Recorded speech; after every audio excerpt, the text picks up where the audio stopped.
Okay, so hopping back in here, we're moving right along. The Op 4 is still taking shots at us here. We're hiding up over here on the mountain. This yellow jacket is under fire.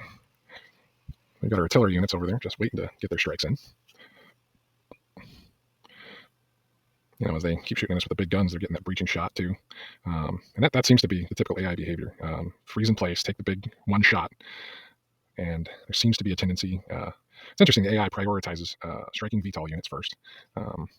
So it hates VTOLs. Oh, it hates battle armor too. Boy, it's like, oh, if there's a VTOL and a battle armor and a king crab coming your way, it's like, oh no, here comes a Matahari sensor vehicle. Better shoot that first. That would, in my mind, that would be the least of your concerns for quite a while. Getting those AC-20s off the ground, off the board would be my number one priority. So, that makes the AI manipulatable, so unbeatable. So you can kind of use that as part of your strategy too. Is VTOLs can be sacrificial pawns, if you will, right? You can use the VTOL to move the op 4 in the direction you want to some degree, and they'll turn their backs toward your primary units, your ground units, to go after those VTOLs, giving you nice back shots. So I don't know that the artillery targeting is quite so specific on going after VTOLs. It does seem to want to go after. Here's our artillery strikes now. I don't know how hardcore they are going, how they prioritize going after VTOL or battle armor or whatever. I know when I'm placing artillery, I'm looking to get, groups of, clusters of units, if I can. Oh, and there we go. I think we lost, that might have been the last of our yellow jackets there. So really those yellow jackets, they had the ability to come in, they laid some of that suppressive smoke down. Here we are, just was at the end of round 3 that he went down. Yeah, I think so. So yeah, the artillery fire came in and it looks like he saved the last shot as a kill shot. And now here we are going into round 4. In round 4, you can see we've already lost. Yeah, that's all of the that's the 5 yellow jacket units that we took in, knocked out there. So they did not last long. The survivability there, on a fast attack unit, even laying down the smoke, just wasn't enough to allow those guys to survive. So now we are getting close enough now. Yeah, we can see we're just within the ring there. So it looks like we're going to lay down our tag fire. And our first shot, it's this weird thing. I don't know if we attacked the ground, but the shot went way wide. It's way out there in the distance. So it's a weird little anomaly. I noticed that I put the little targeting ring just under the right track there. And so I kind of started to think, well, maybe I don't want to target this thing directly. I want to I want to target the ground next to it. So that missed shot affected my targeting strategy with these artillery units going forward. But you can kind of start to see how this tag barrage works. First of all, it gives you a green ring, that's cool. That's different. But it comes in, it's a 2-round wait for that shell to land from off board. So here we are, we're just putting it next to it without touching it. I don't know if that's a real or imagined, consequence of putting that targeting ring on the Rattler. But, attacking the ground seems to be okay, right? The ground's not going anywhere. That's, it could be just possible. There was, that was the effects of some, random dice roll, essentially, or virtual dice roll, and we missed. And what I'm trying to do here is I'm trying to place these artillery barrages in such a way that I'm not knocking out my FASCAM. I want that FASCAM to be able to continue doing damage as best as it can, especially because this thing continues to spit out vehicles, right? If it's spitting out ground vehicles and it's dropping them right into the FASCAM, all the better. So I don't, so I'm placing these tag barrages kind of off to the side and behind my FASCAM there. Got a little bit of it there, and we'll see, how that impacts things. I don't think we'll be able to get down and actually, read the stats on each individual hex, because you can't just click on a hex and see the stats on it. You have to have a unit that's going to move into that hex to know what's in that hex. So, and I don't think we don't get that close. Well, and everything's in the air, really. All right, so yeah, we're dropping 3 tag barrages there that should all be able to hit this slow-moving Rattler unit, which it does move, and we'll definitely be able to track its movement now that we have a really good idea of where it's at. And it can. I think it has a movement of about 4, or 3 or 4. 3's fast enough. My goodness. And does that mean it can charge you? Right? Can it do a charge attack with it? Oh my god, how much damage would that do? That'd be insane. I think I was joking when I did the original, voiceover here. I said, well, what we need is we just need to come in and drop the leopard down on it, right? Get that insta kill. That's an idea. Not that it's a viable one per se, but it starts getting you thinking about the cheese that we were talking about earlier. Is there some way to cheese this thing? I've kind of considered, as I've thought about after this playthrough. I've had a few drops into missions where I'm bringing in all my units. Was it 16 units, 15, 14 units we can bring in, and I've had some sort of like cramming effect or something where, units have dropped in on top of each other, and I've just lost like a couple of units, insta death right at the drop. And that usually happens in an urban environment, when you're using those drop pods. So, not quite sure what that happens. It's definitely like a little bit of a bug, I think, but it does happen every once in a while. So I've kind of considered like, well, what if you come in and, use the mech beacons or something like that and just try and, hit it with drop pods. Could it be that simple? Probably not.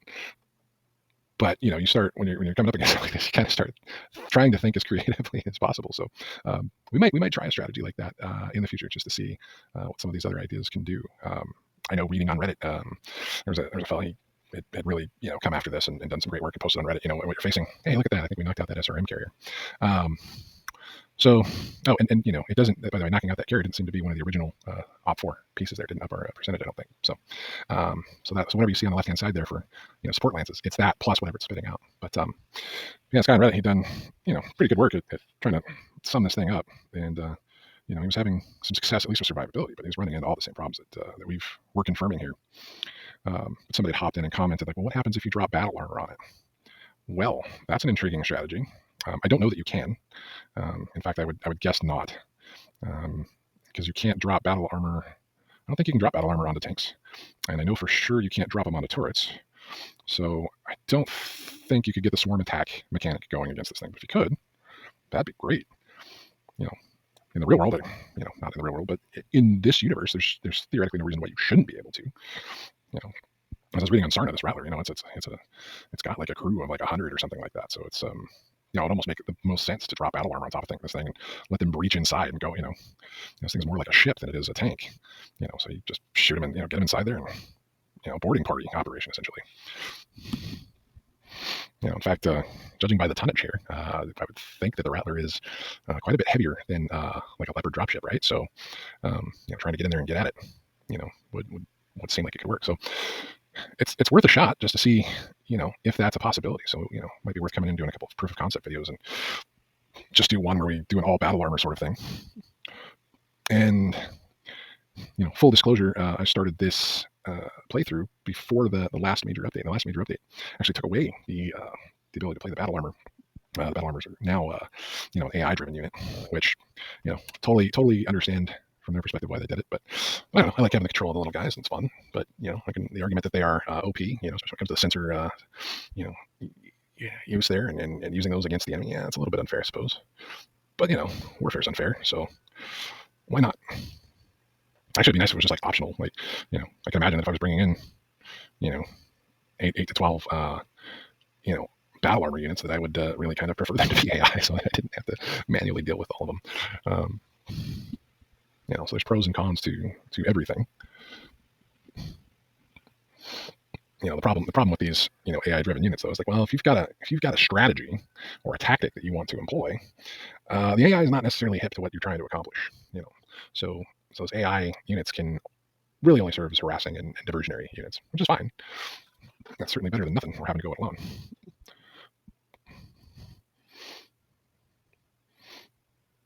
So we've got our Hail FASCAM units. They're hiding out there at the top of the hill. That's really a great VTOL. And considering its layout, we implemented it perfectly. We use the LRM FASCAM as we approach this thing, and we're able to get that field down quite that's a pretty significant field of FASCAM. And then once we got into range, now we're able to put on that tag barrage. And then you've got to wait like 3 rounds before you can use it again, right? So you can keep cruising around and dropping FASCAM until your ammo runs out. So it's really quite the neat unit.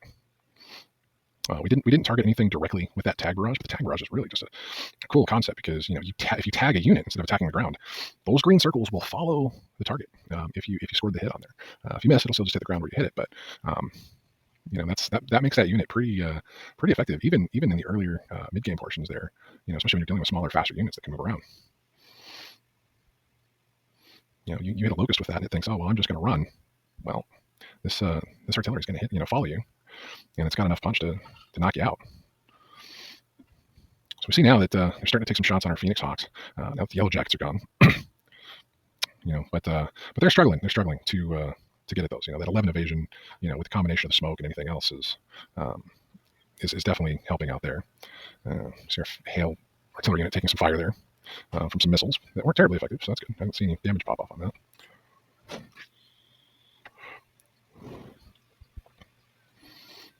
But now we're getting back into the artillery resolution phase here. So the artillery's coming in. So you can see as the tags pop up there, that unit moved a little bit, but had the smoke screen effect ×2, landmines hit. So yeah, smoke screen ×2, definitely doing its job and affecting these units and causing a lot of these shots to miss. So my concept and the efficacy of smoke and FASCAM, even on a map as complex as this, yeah, pretty effective. So you can't go wrong with smoke and FASCAM, right? Going back to the clan invasion days, that was the surefire way to slow down the clans, right? The clans were coming in, they were bigger, faster, stronger, they had greater range. If you're coming to the tabletop, you had clan ER larges, I think, with long range of like 25 hexes, and nothing could match that, right? So what do you do? Well, you put down smoke in between you and the incoming forces, and now that gives you an opportunity to close range, right? If you're inner sphere, you can get into the range where your weapons work. If you want to drop down some FASCAM and mess with some of these really fast units like piranhas and dashers and different things, yeah, all of a sudden you could manipulate the battlefield, and you had a chance. Maybe even close into melee distance. So that age-old concept is still working here, even against something as crazy as this Rattler. Yeah, and you can see, these units can take the small arms fire, and they are, but even the small arms fire, you can start to imagine is going to whittle away fairly quickly, right? We're in round 4. Our yellow jackets are gone. Our hail FASCAM units are taking. Oh, look, there's the cruise missile. So that cruise missile just came down. So yeah, it's like a 30 hex range that we've got to try and get out of. And that's almost dead on for these hail FASCAM units. And like I mentioned before, that cruise 50, it's a mini nuke. The other thing I haven't been, it devastates almost everything in the radius. What I haven't been able to figure out is if the damage is worse in the center versus there's kind of a decreasing level of damage even if you're caught in it and you're at the edge. Does it do half as much damage at the edge than it does in the center? I don't actually know. It's not really clear how that mechanic works. So here we are. We're going to try and get out of that cruise missile range, and we do not have a lot of options. We're running to the edge of the map and desperately searching for just one hex of safety, and there's not. We are not going to be able to get this unit outside of that circle. So he's essentially a dead man at this point. Dead man walking or flying. I think we'll take a look and see if maybe we're missing something. We're like, oh, what if we just get up really close? Notice that too, and I think that's interesting, is that that cruise missile radius is right on the edge of the Rattler's track there. So will it hit itself? Will it hurt itself? What if I'd been 2 hexes closer, right? Would it have still, fired or targeted and put itself in danger? But also it may not matter because it can move. So, even if it does that on one round, it may back itself out. And then the other thing to try and determine, and we're not going to get to it in this playthrough, is that, if you are close enough to it, will it just not fire it? Which, avoiding cruise 50 fire is, as good an excuse as any to get up and close and personal with that Rattler and try and, take your chances that way. So at this point, we just kind of concede a little bit. So we're like, well, if we're going down, let's see if we can't trap this unit inside the circle with us, and see if this Kintaro unit can also suffer.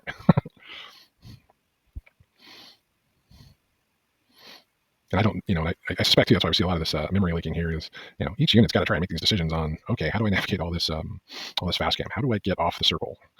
Can I get off the circle? And there he just went ahead and moved, and, he's not going to be able to get out of the range of this thing. So we're all going down together.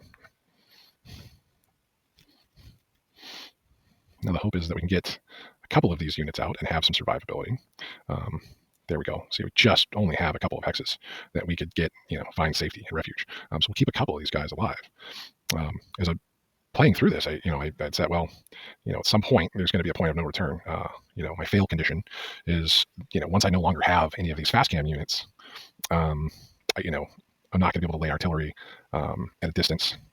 So we'll call that our, no joy condition there, where we're just going to have to call it, because I don't think the light PPCs, the pea shooters and the bear strategy is one that would work. And even if it did work, I don't think I want to spend 60 rounds trying to try and do that. By the way, that's probably not even enough rounds. It's that light PPC only does 25 points of damage, right? So if you've got what 12,500 armor points, well, divide that by 25, and just to take out that top tower, you're gonna have to get 500 shots on target with that light PPC. And we basically only going to have 5 of those guys left. So let's see, divided by 5. Oh, that's 100 rounds. It would take 100 rounds. That's assuming you hit every single one just to take out that top tower with those light PDCs. So, and I don't know if the game times out. The most rounds I ever went was 30, and it did seem like it timed out actually, but that was a weird level where the game glitched, and it did an ambush at the same time as it did a startup of a regular mission. So I dropped in my one unit to go solo, on an ambush, and then it dropped me into the regular level. So I had one unit against 3 lances, and I was working it down, but I think I had 5 units left to kill. But it timed out, and then the whole thing, I don't know. So I don't know if there's a time limit on this thing. If you only have 30 rounds to knock this thing out, well, that's that's a challenge, because just doing the math, just to knock out that tower, 12,500 armor, you've got to do 416 points of damage every single round for 30 rounds just to crack it. So if there's a time limit on this thing, this may very well be an impossible endeavor.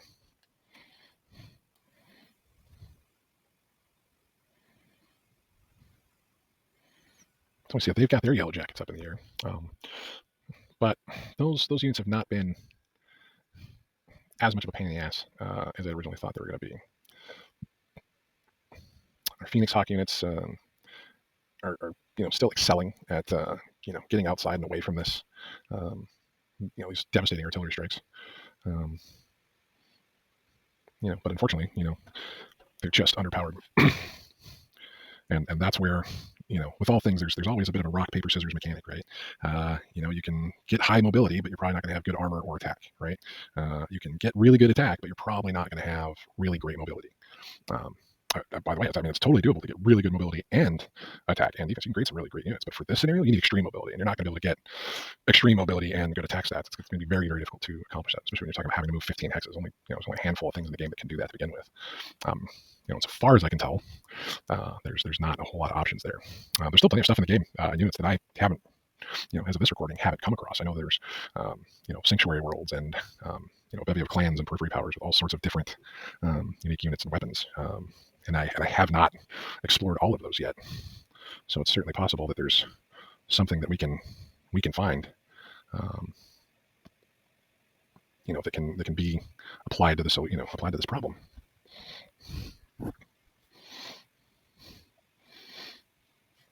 So these Phoenix Hawks, I'm definitely impressed with just about everything except for the firepower. And you see with the damage reduction too there, it's, the unit we're looking at there, I think it's got, 42% damage reduction, 43% damage reduction. So we're not even doing the full 25. It's doing, 16, 18 points of damage.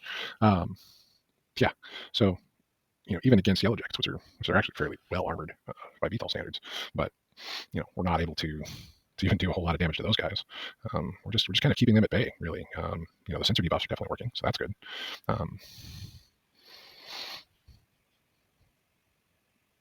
I think I'm trying to think if there's other weapon types that impact sensors or cause that same type of debuff there.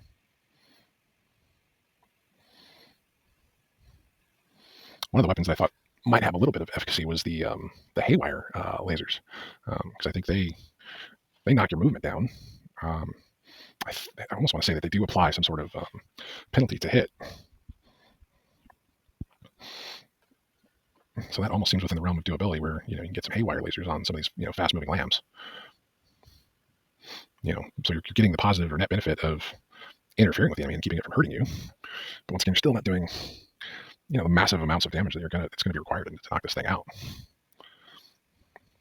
And at this point, they're shooting at the unit still inside the circle. The cruise missile's coming down, so it's going to die. And you'd have to reasonably think that it's going to die. So everything that's in the circle shooting at it, it's just out of pure spite.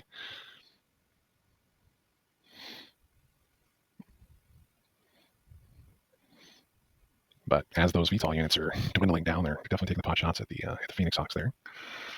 But they've got significantly more armor to handle some pot shots. Here we are, moving into phase 4 of the initiative. Oh, and we got some strikes over from the left there. So there's off to the left now. You can see that that unit. Maybe that's the quote unquote ambush unit that comes up from behind you. And we saw that unit right there. It looks like it ran through, and I think it's trying to get off the circle as best it can, but landmines exploded. I think it's an Archangel again. Looks like it. Oh no, that's a different unit. But yeah, definitely took some landmine damage.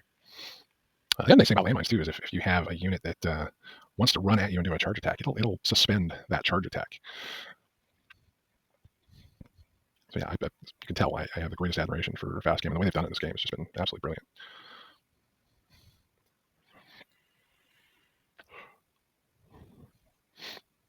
And I've been more than impressed with this game overall. I don't even want to look and see how many hours I put into this game. It's in the hundreds. It could be over 1,000. It would not surprise me if it's over 1,000. For what I've done in the past on the vanilla playthrough and now this playthrough, yeah, it's over 1,000, no doubt. And going from the vanilla to this iteration, definitely a big step up. This is so much more faithful to traditional tabletop experience. Once you kind of figure out how it all works, it's like, okay, you kind of got to, if you have the tabletop background, you go, okay, I see why they did what they did. I think the only thing that I would have loved to have seen, and it always kind of annoyed me, is with this game in general, even the vanilla version, it's like you went so far to create as close to a tabletop experience as you can, but the damage scales on everything is just a little bit off or modified, right? It's like, well, why not just go all the way and make 16 armor points per ton and make a medium laser 5 points of damage and 3 heat and then everybody knows what we're talking about and dealing with here. That would have been nice, but other than that, it's still kind of fun. In fact, in a way, it's by changing it up a little bit, it keeps it fresh and means you can kind of come in and it gives you something to have to learn, right? And that's always been one of the best parts about BattleTech and the whole system is there's all these different units, there's all these different factions, there's all this different lore, there's all this different equipment, and it's almost like baseball. There's enough statistics and different things there to keep your mind occupied. And if when you play for as many hours as we have, whether it's on tabletop or whether it's this game, you start to go, okay, well, that's an Atlas. Oh, but that's the other version, right? That's the one that's got this on it, and oh, I better stay out of range, or oh, that's the one that's got the the Gauss rifle on it. I better go after that. So all of that is what makes all this just pretty amazing. So it looks like maybe the Rattler's taking its pot shots, but I'm thinking we're done for. Is it at the end of this round that cruise missile is going to hit? I think so. So we're going to see some explodium happen in quite short order. And it'll be interesting to see, which of their units are affected. That would be the one other thing that I would love to see added to this game. So as we're progressing through this battle, we're seeing all these different shots being taken. We're seeing the different tags that are applied. Right there we see smoke screen. And whether it took a shot or whether it hit, it would. And it's got to be in the game. There's got to be a way to extract this data out. But it would be great to just see a battle log, right? Oh, and look at that. The Rattler just moved. Yeah, easily 4 hexes, and away from our barrage. So that's a very interesting behavior right there. As we mentioned before, artillery is a way to get your opponent to move where you want them to go, right? Because the AI is going to avoid those artillery barrages. Is there some strategy here where you try to back this thing into the corner? Is that useful at all? Maybe. Maybe that gives you more room to maneuver if it's backed into a corner. Does that mean you can put FASCAM behind this thing and then force it to move into the FASCAM field? Would that do enough damage? Or would it help? You've got those 4 track segments, that would be making impact. And if it's moving through FASCAM, and a lot of it, over the course of 10 rounds, that could be significant. Okay, yeah, here's those artillery strikes. It doesn't look like the cruise missile has landed. When it does, there's going to be a fireball there, I'm pretty sure.